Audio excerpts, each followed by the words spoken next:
நமக்கு நாமே சொல்லிக்கக்கூடிய ஒரு ஸ்டோரி எவ்வளவு பவர்ஃபுல்லான விஷயம் அப்படிங்கறத பார்க்கலாமா? ஒரு நாள் காலையில ஒரு ஊர்ல நிறைய மழை பெய்யுதுங்க. அந்த ஊர்ல 2 சேல்ஸ் பீப்புள் இருக்கிறாங்க. ஒருத்தர் எழுந்து வெளியில வந்த உடனே மழை பெய்யறத பார்த்த உடனே, ஐயோ ஓ மை காட், இன்னைக்கு மழை பெய்யுது, வெளியில போக முடியாது, யாரையும் பார்க்க முடியாது அப்படின்ட்டு வீட்டுல உள்ள போய் உட்கார்ந்துக்கிறாரு. நாளைக்கு போலாம் அப்படின்ட்டு உட்கார்ந்துக்கிறாரு.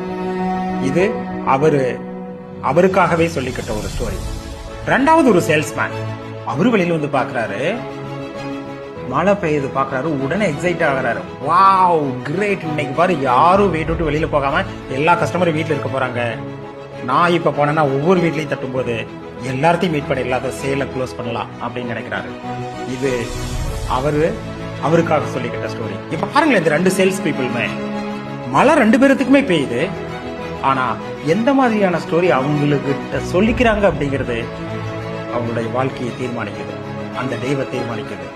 So choose the right stories, choose the powerful stories, tell the great stories to yourself, not normal stories. Thank you.